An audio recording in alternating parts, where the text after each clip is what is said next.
네, 안녕하십니까. 안의학입문TV 강의를 맡은 한의사 이한영입니다. 반갑습니다. 자, 바로 강의를 시작하겠습니다. 자, 그래서 앞에 조문, 조문 7번째 21편의 1번 조문에는 자, 굉장히 좋은 내용과 또는 우리가 참고할 수 있는 내용들, 후세 사람들의 글이라고 하는 거죠. 그것은 어쨌든 간에 예를 들어서 우리가 뭐 좋게 말하면 진짜와 가짜가 혼재되어 있다. 어쨌든 간에 가짜라고 해서 제가 무조건 비판하는 게 아니라 그랬잖아요. 예, 굉장히 합리적인 것, 오로불진이라든가 뭐 이런 거, 열젤이라든가 이런 것은 예, 합리적인 의심이죠. 예, 굉장히 좋은 거죠. 그런 것은 나름대로 증상에 대한 예, 답변에 가까운 얘기다. 예, 그렇기 때문에 우리는 증상을 근거로 해서 그와 같은 사고방식, 우리가 그래도 이해되는 것을 배우면 되는 거죠. 자, 산후풍이 계속해서 수십 일 동안 해소되지 않았다. 야, 그러니까 이것도 계속해서 관찰되어 있다는 거죠. 근데 증상은 그다지 심한 것은 아닌 것 같아요. 머리가 조금 아프고 오한하고 때에 따라서 열감이 있고. 자, 그런데 가서 오목가슴이 있는 데가 뭔가 조금 답답하면서 마른 구역감, 헛구역질 같은 거죠. 예, 땀을 흘리면 이와 같은 증상의 땀을 흘리면 예, 요런 경우 저 같으면 만약에 여기다가 예, 접속사 이를 쓰죠. 심함인 공구 증상이 있고서도 땀을 흘리면 이렇게 하는 게 예, 좋은 표기라고 봅니다. 그러나 뭐 써도 그만 안 써도 그만인 경우도 많아요. 예. 그러니까 이 접속사라고 하는 거 일종의 이런 것들 또는 뭐 연자 이런 것은 크게 보면은 일종의 그 문학적인 표현에 있어서 옛날 고문에서 허사에 대한 그 관점이 굉장히 많아요. 여러분 놈자자 뭐 굉장히 허사 한문은 이 허사를 그러니까 제가 규정한 허사가 아니라 글 자체의 허사들이 굉장히 많아요. 이런 것도 어떻게 보면 큰 의미에서 다 허사예요. 이런 것도 허사. 예. 이런 거 다 허사예요. 전부 다. 문학적인 데서. 그래서 이 허사에 대한 연구가 예, 논문도 굉장히 많다는 거. 예. 그런데 이 허사를 글에서 잘 쓰면은 글이 아주 명문이 되지만 자신이 없을 때는 허사를 또 안 써요. 예. 고문 같은데도 허사들이 많이 없는 반면에 그래도 덜어 있다는 거. 그러니까 허사에 대한 그 연구. 그러니까 우리 여러분들이 한번 관심 있는 분들은 구글에 들어가 가지고 이렇게 한문으로 허사라고 때려보면은 쭉 나와 있어요. 연구해 놓은 게. 비록 오래될지라도 이것은 양단증이 연속된 것이니. 자, 이것도 자, 이와 같은 현상에 대한 이와 같은 증상에 대한 해석이죠. 양단증이 연속되었다. 도대체 양단증이 뭐냐? 양단증이 다른 게 아니라 바로 이와 같은 증상이 양단증이라는 거예요. 그렇기 때문에 양단탕을 쓸 수가 있다. 이게 양단탕이 예, 여러분 다 알고 있는 계지탕이에요. 계지탕. 그러니까 일수에 관계없이 어떤 산후풍에 2, 3일 지나면서 바로 번조 발열이 나타나면서 예, 갈증이라든가 선모증도 나타날 수도 있죠. 복만이라든가 일포시 조혈이라든가 이런 게 나타날 수도 있죠. 예, 이것은 이와 같은 경우는 일수에 관계없이 계지탕의 증상이 보이면 계지탕의 조짐이 계속해서 지속되면은 일수에 관계없이 계지탕을 쓸 수가 있다는 거죠. 벌써 여러분 그 만일의 경우 열이 십수일 동안 해소가 안 됐다 그러면 여러분 상황에 따라서 많은 병증을 일으킬 수가 있어요. 사람에 따라서. 예. 이 사람은 당연히 운이 좋은 거죠. 기본적인 우리가 말하는 체력이 충실한 경우도 있고. 예. 열이라고 하는 건 굉장히 무섭다. 이렇게 벌써 하루 이틀이 아니라 현대인들 같은 경우 열이 여러분 한 2, 3일만 지속돼 보세요. 바로 막 해열제 쓰고 예, 난리 나죠. 예. 그러니까 우리가 잘 봐야 된다. 예. 요즘 말로 해서 열이 오랫동안 벌써 일주일 넘어가고 막 이렇게 지속되면은 저 같은 경우는 어린애들 같은 경우는 폐렴에 노출될 소지도 있고, 그리고 잠재적으로 결핵을 가지고 있는 사람들은 얼마든지 결핵이 발작하는 경우도 있을 수가 있죠. 그렇기 때문에 이것은 운이 좋은 케이스지, 실질적으로 병이 열을 넘도록 이렇게 지속이 된다고 하는 것은 상당히 고통을 줄 수 있고 여러 가지 병증을 야기할 수 있다라고 하는 것을 항상 염두에 두어야 됩니다.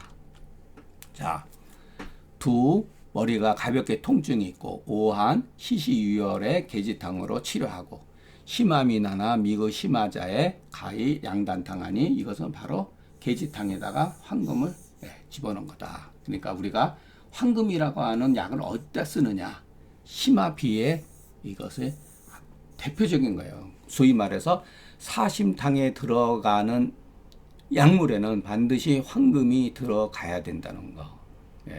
그것을 의미하고 있죠. 그러니까 우리가 보통 흉중유혈, 이렇게 이건 뭐 예전 사람 저거니까, 자, 흉중에 열이 있을 때는 황년을 쓰고, 보통 여기에 조금 뭉쳐 있을 때는 황금, 이렇게 쓰죠. 그리고 입 아래에 있을 때는 황백, 이렇게 뭐 상초, 중초, 하초 이렇게 나누기도 하잖아요. 그 차이점이 있다고. 그러니까 요략에는 금계요략에는 계지탕으로서 복귀양의 개념으로 사용됐죠. 양기를 다시 회복시켜준다. 근데 중경수 조문에는 간혹 하다가 마치 계지탕으로 발안을 해가지고 변증이 생겼을 때 만기양이라는 표현을 잘 말해요.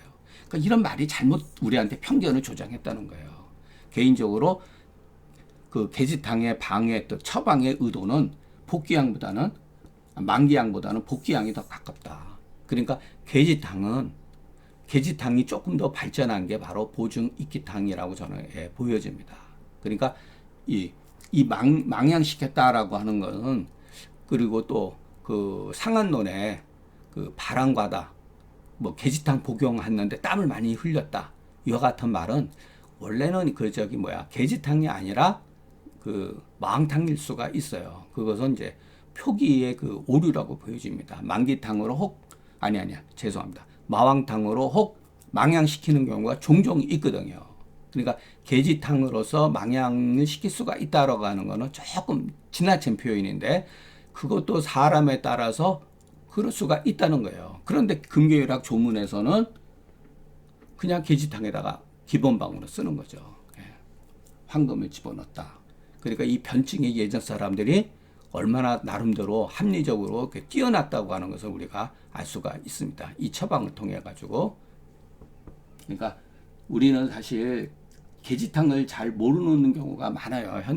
저도 마찬가지지만 계지탕의 그 활용 범위가 어마어마하다는 거예요. 예전 사람들이 그 경방의 계지탕은 경방의 권여다. 경방. 옛날 그 고방에 있어서 최우선이다.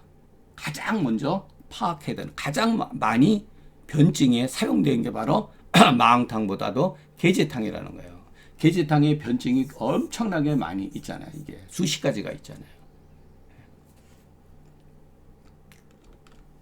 자, 산후 중풍에 발열하고 얼굴에 아주 붉으스레하며, 자, 이것은 여러 가지 각도로 해석할 수가 있습니다. 그러나 여기에서 그 천식기가 있고 머리가 아프면 주겹탕으로 치료한다.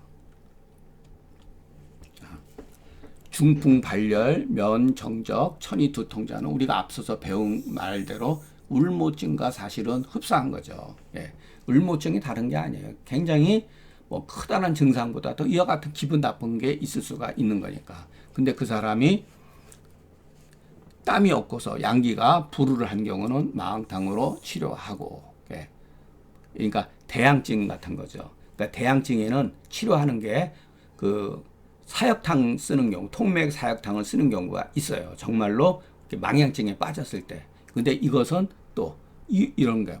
표증의 열이 울결돼 가지고 반대로 더 떠는 경우도 있습니다. 이럴 때 마왕탕을 쓴다는 거예요. 이게 참 어려운 거죠.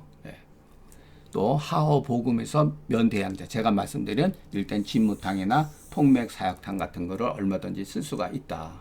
예. 그러나 이 조문에서 말한 이와 같은 증상 혹 이것은 의 양간이 아니겠는가. 왜냐하면 마음탕과 진무탕은 정말로 그 차이가 여러분 굉장히 그 뭐랄까 그 편차가 크잖아요. 처방에 대한 편차가. 이게 바로 이런 것 같기도 아니고 저런 것 같기도 하고 이게 판단이 어렵다는 얘기예요. 그만큼 실제 임상에 있어서 예, 감히 자신할 수가 없기 때문에 제가 판단하기 어렵기 때문에 여러분들의 좋은 고견, 의견을 저도 예, 판단을 듣고 싶습니다.